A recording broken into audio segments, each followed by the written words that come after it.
ways of giving. And there probably are sort of two extremes that we can talk about, and then we can talk about some of the more sophisticated things that are in between. Obviously, the easiest way is you pull out your checkbook and you write a check, right? And in terms of planned giving, when you commit to making a pledge, clearly that's part of planned giving, right? In the definition that I used. Probably not the same definition that the planned giving community is necessarily looking at. But it is requiring that everybody who is doing this at least be thinking about what is my commitment and how am I going to do that? Well, for me, that meets the definition of planned giving.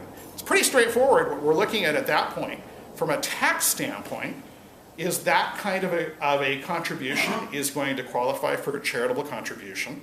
So if you are able to itemize on your tax return, you're going to be able to claim a charitable contribution for whatever you give to the society. Reduce your current income tax bill.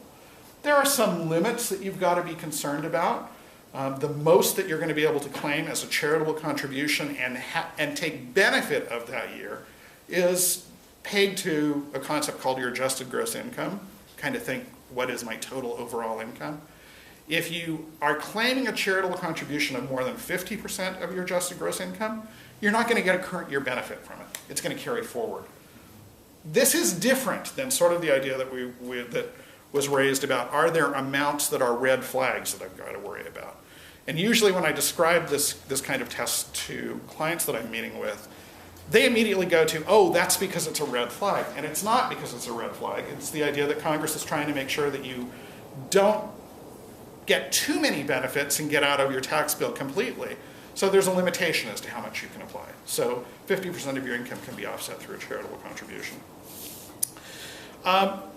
Other ways that you can give have to do with investments that you might have. So if you have, the technical term is appreciated stock.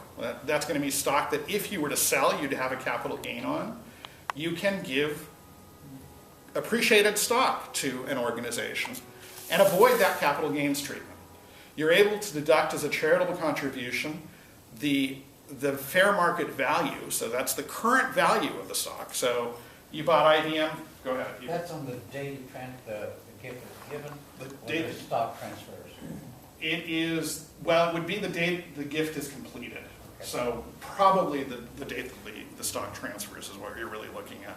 So, in terms of planning, that date really becomes important. But if you're, it may not be terribly different, I guess is what I'm going to go to. So a couple of things that you accomplish by doing that. You avoid capital gains, right? Because if you were to sell the money, if you were to sell the stock, get the money and turn around and write a check to the society, you would have capital gain. You would be able to take a charitable contribution, but that capital gain is going to be taxed that you have to worry about.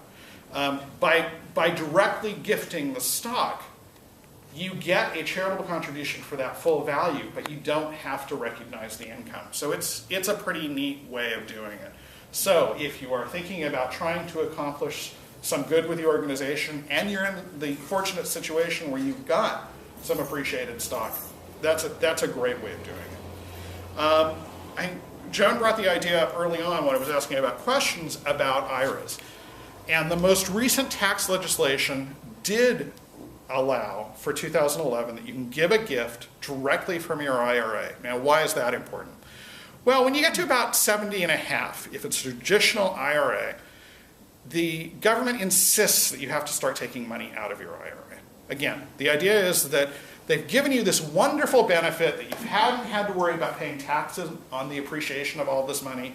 You fund money into a retirement plan, it grows tax-free, but when are they going to get their piece? Well, the way they know that they want to get their piece is that there are tables. They're not terribly complicated tables, but you've got to go through and figure out how much of this money do I have to take out each year. And if you don't, there are some penalty taxes that you've got to pay on the amount that you don't take out.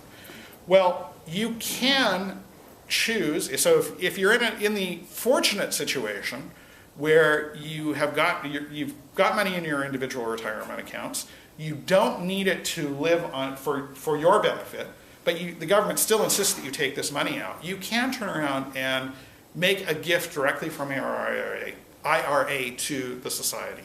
And when you do that, that counts against the required minimum distribution. You're not going to have to pick it up as income.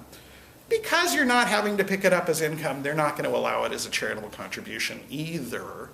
But you're at least avoiding the situation and you're accomplishing what you want to do. Yes? All right, I've already withdrawn my money and I'm gonna pay tax on it. Because they said I couldn't do that. 2011, you can. So 2010? 2010, no. Okay. So 2011, you can. So I'll tell my tax man no. Yeah. Okay. Tell him to check for 2011. You ought to be able to, and you ought to be able to decide that some or all of your required minimum distribution, you can do whatever you want to do to it and not pay tax on Oh, it. thank you. So that's like for next year? Yeah. It's, well, I yeah. brought my forms with me. Yeah. It isn't going to have any impact on 2010 forms, but yeah, no, it is good for planning for 2011, and since it's early in the year, a lot of opportunity for planning.